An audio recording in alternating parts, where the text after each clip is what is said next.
So in a world that invites you to look up, Jesus invites you to look down. You're going to hear this story many times from me, both of these, but one is, I'm from India, so I just have to tell you this. It's an entertaining way to tell a version of this story. Never accept the invitation to lunch or to a meal of an elephant keeper. So to lay it out really clearly, if you go over to the elephant keeper's place for lunch, you will have to return their hospitality at some point. You should invite them over, and God bless you, you now have to feed an elephant. So it's basically a stay in your lane, right? So that's the culture I come from. Understand what hospitality you offer and receive, and be extravagant in your hospitality to those who can never repay you, says Jesus, to those from whom you need nothing and could offer you nothing. This is interestingly a key teaching in the Bible. Jesus emphasizes the feast as much as he emphasizes the humanity of the law. People first, always. So when I graduated from college in 1994, I moved to Los Angeles to be a part of a small local service program at Holy Faith Church. Elizabeth Schaus-Caffey was also in this program in a different year, I think not too far apart, I think. So I was assigned to be an outreach worker at the Mental Health Association in Long Beach, where I got to know a lot of people that were living with severe and sometimes untreated mental illness, and who were also unhoused or were housing insecure in some way. That was the result of the deinstitutionalization of those living with mental illness. So I don't think anyone thought the institutions were the right solution, but doing nothing was also not the right solution, and people that had lived in these institutions their whole lives struggled and were often on the street. And it was the beginning of the kind of homelessness that we see all over our country today. And I will confess to being shocked by it. I had grown up in suburban Dallas. I had never seen anything like it. And I used to come back to that rectory, and my solution was to play Jimi Hendrix really loud, not knowing how actually completely appropriate that was at the time. And I think I literally just stared at the wall for a while before I could even think to rejoin our group and to make dinner together.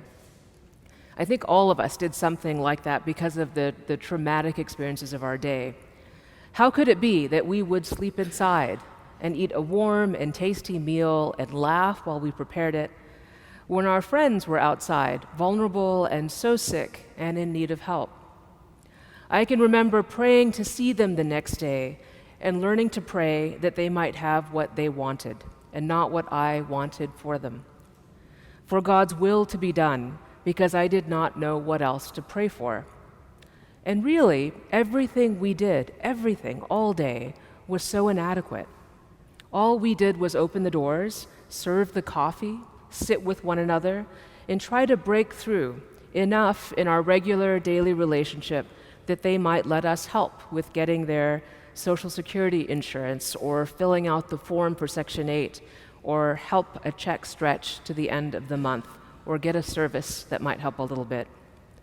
Our welcome table was literally the basement level of the building, as low as you could go.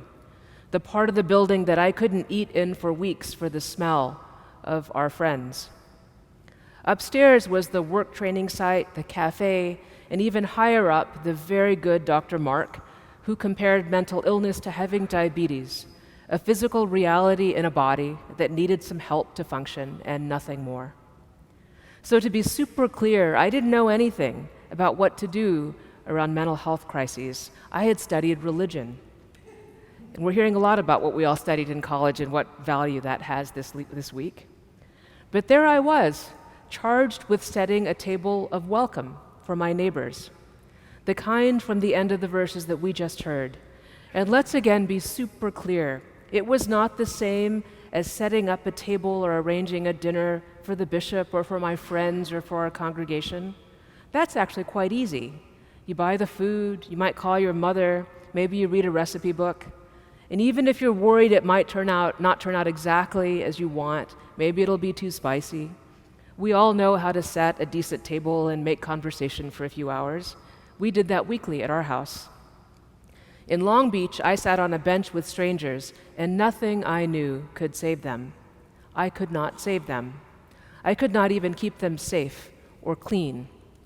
Because of the nature of my job, I couldn't even really protect them. My job was to be a witness to their suffering.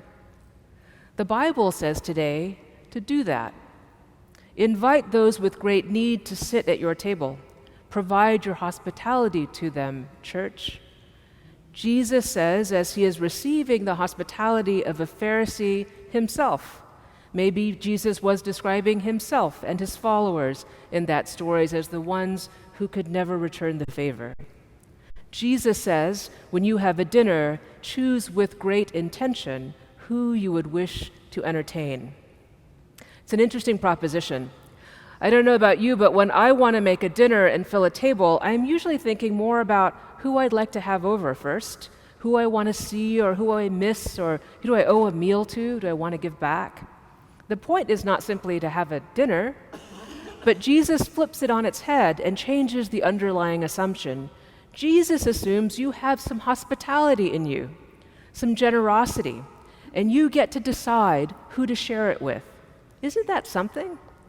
To assume you and I are more than our easiest friendships, more than our comfort, more than our families, more than our friends, but that we, like the holiest people that we know, simply want to love our neighbor, want to really live, want to see those streams of living water in our lifetime, and just require a little redirection to remember that that actually is what we want.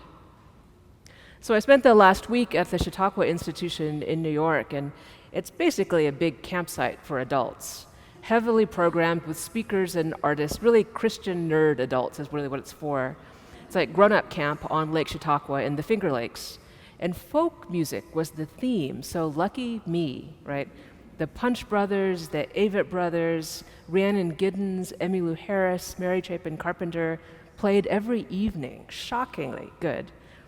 American music, right? Banjo, fiddle, foot stomping, at times alongside the Chautauqua Symphony Orchestra and their great organ, like our organ. Kind of an elevated American music, up so high, feet in the mud kind of music. Alongside the music were lectures on everything from gardening to race and politics and power and food and wine tasting, a wide and broad table that began with something like a chapel service every morning, like school. Kind of a daily walk among springs of living water, and the cisterns we build to contain some small part of all of that goodness, and a study of the cracks, cracked, every one of them, as we try to be America. The beautiful inspiration and suffering that brings the banjo and the fiddle, and the complicatedness of our living that turns passion and art into commerce, the product the music industry needs, or the aspirations of troubled people who wish to sit higher and higher at the finest tables. Rhiannon Giddens, in particular, has excavated the origins of American music. The banjo is what she is known for. She studied opera, so she brings that kind of voice and that knowledge of the Western canon to the banjo and the fiddle and Black Appalachian heritage of those instruments. So I'm still trying to understand the concert that I went to last Tuesday, in which the Chautauqua Symphony Orchestra, musicians drawn from all over this country, played with her, like taking the lowest seat in the backyard music joint and somehow ending up at the Kennedy Center. The enormous dignity and polish of an orchestra essentially playing jigs, America, faith, friends, life abundant, living waters, salvation, safety, often reveal themselves in those places that we think we are to protect ourselves from or grow away from, because we think we have some bit of abundance, a plan for life, for faith, for security. But it is in the letting go, isn't it?